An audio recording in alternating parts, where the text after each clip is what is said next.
very good afternoon and welcome to NTV News. I am Siksha Sharma. Let's take a look into the headlines first.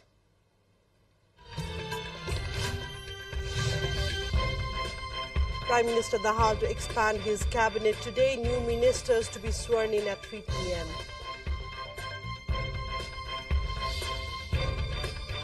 First day of secondary education examination SEE held peacefully across the country. Over 500,000 students appeared for the exams. At least 35 people killed in India's Step Well accident. 16 people sustained injuries. Former US President Donald Trump, indicted for his role in paying hush money to a porn star, becomes the first former president to face criminal charges. And hosts Nepal facing rows in the title clash for the Prime Minister's Three Nations Cup today.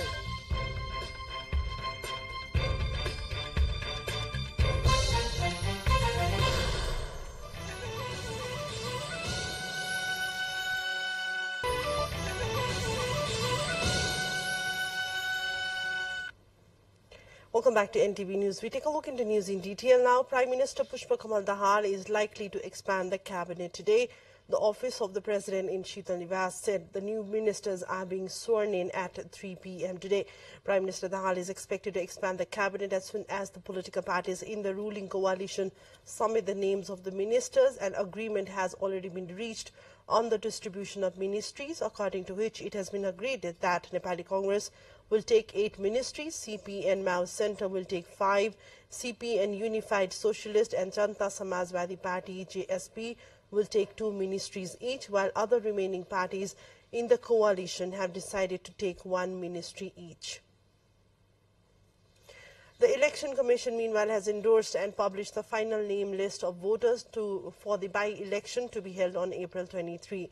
After the November 20 election to the House of Representatives and Province Assembly, the country recorded increase in number of voters by 12,996.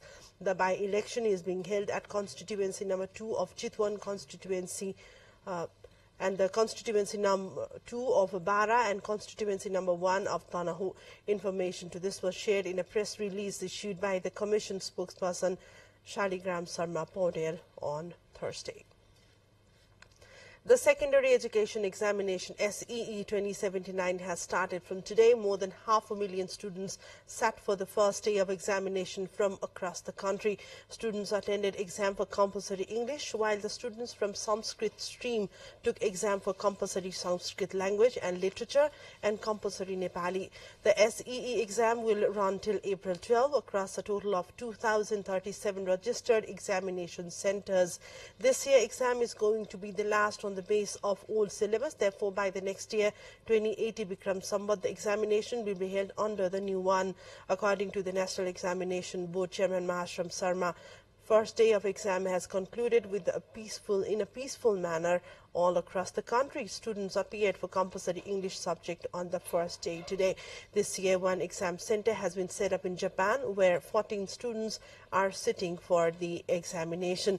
The students in Japan are taking their SEE from an academic institution in Tokyo, which teaches Nepali curriculum with the approval from the government of Nepal.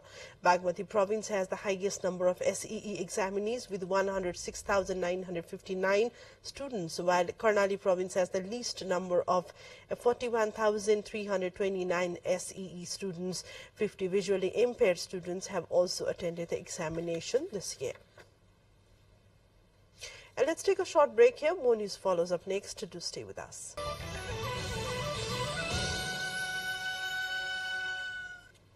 Welcome back to NTV News. Taking a look into more developments. The government held second round of talks with the loan shark victims this morning.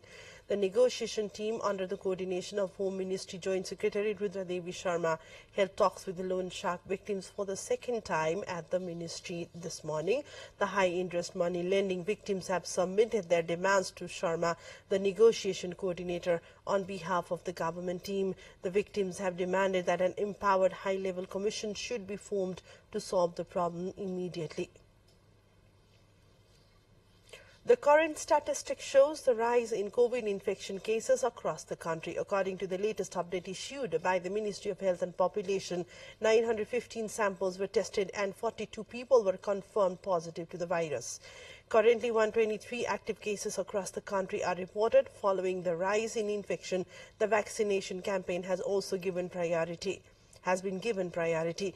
Meanwhile, keeping in view of the current surge in corona infection, especially among India-based India returnees, the border crossings in the districts of Sudur Pashchim have been highly intensified. Contact person of the Sudur Pashchim Province Health Directorate, Hemraj Joshi, informed regarding early prevention of the spread.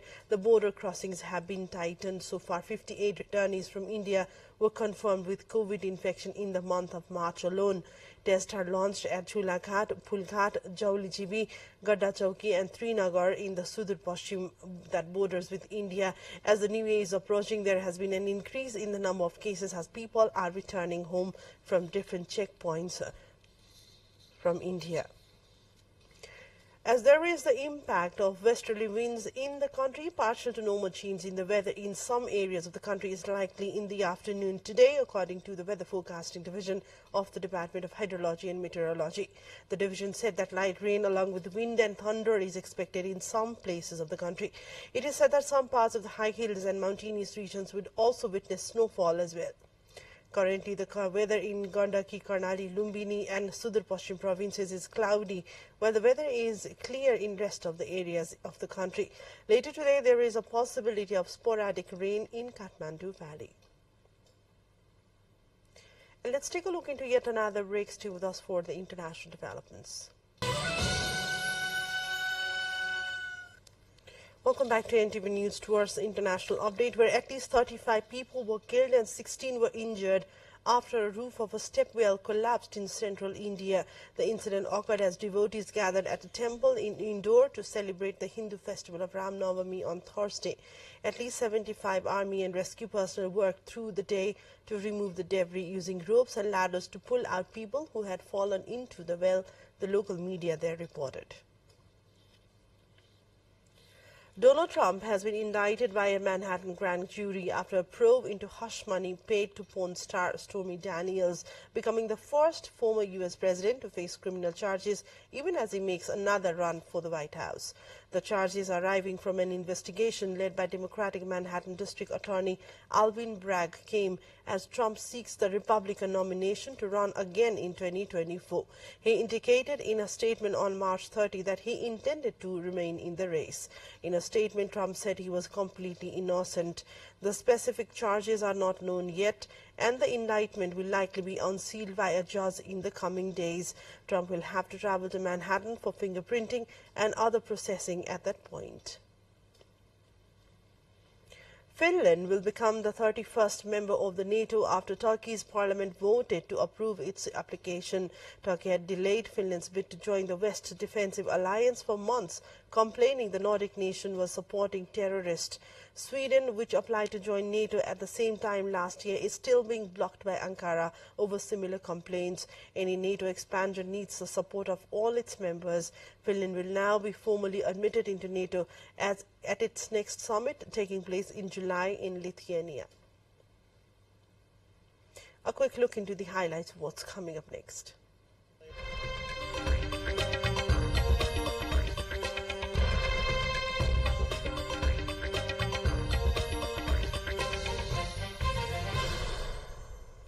Southeast Asian Central Bank governors and finance ministers are set to wrap up talks on Friday after meeting in Bali this week for discussions often focused on how the region can remain resilient in the face of a spike in global risk.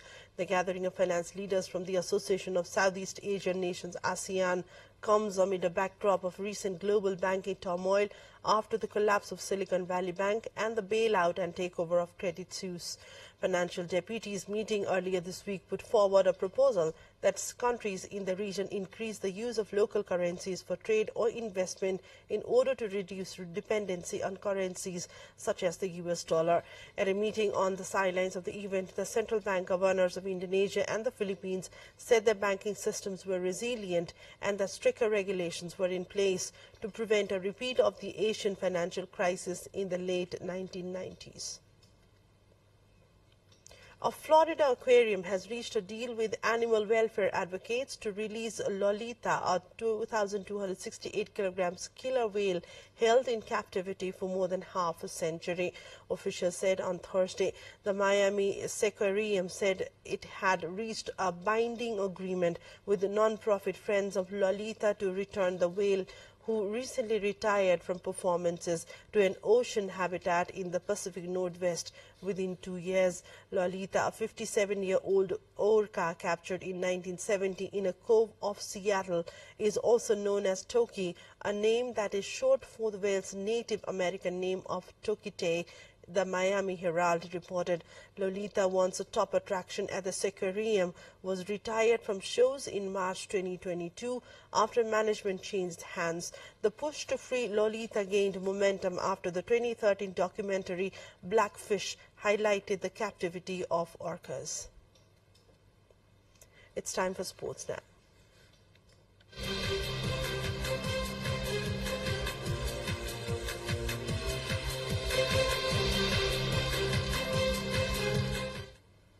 Host Nepal and Laos are taking each other in the title match of Prime Minister's Three Nations Cup, which is slated for today at the Dashrath Stadium, Tripureshwar. Nepal defeated Laos by 2-0 in the first match of the tournament. Nepal, who remained undefeated during the tournament, has secured its berth to the final with top points in the table and has immense pressure to maintain victory. Laos has secured the final journey with Nepal by remaining in the second place, while Bhutan was eliminated from the league stage. The winner of the competition will receive a purse of $5,000 and the second runner-up will receive $3,000. The best player of the tournament will receive a cash prize of $500. Former world number 1 Daniil Medvedev continued his fine form by reaching the Miami Open semi-finals with a straight-set win over American qualifier Christopher Eubanks. Russian fourth seed Medvedev won 6-3, 7-5 after a commanding performance. Medvedev will play fellow Russian Karen Khachanov, who won 6-3, 6-2 against Argentina's Francesco Cerundolo. In the women's singles, Petra Kvitova beat Russia's Ekaterina Alexandrova in the rain-delayed quarterfinal. Czech two-time Wimbledon champion Kvitova, seeded 15th, won 6-4, 3-6, 6-3 to reach the Miami semi-finals for the first time in her career and will face Romania's Sorana Cristea next. And that was the wrap-up from the sports front. We take a look into the headlines as a reminder of the top stories.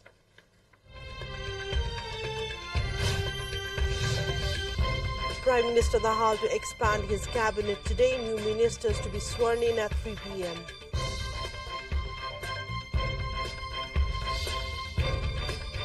First day of secondary education examinations held peacefully across the country. Over 500,000 students appeared. At least 35 people killed in India's stepwell accident. 16 sustained injuries.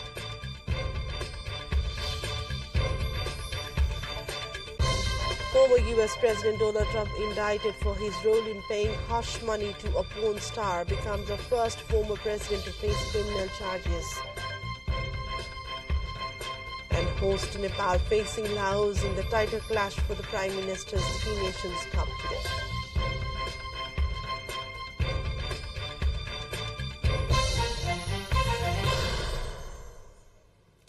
That's all for now. We'll bring you another news bulletin in Nepali in less than an hour, and our next English news will bring you right at 6 in the evening. Keep watching Nepal Television. Have a great day. Namaste.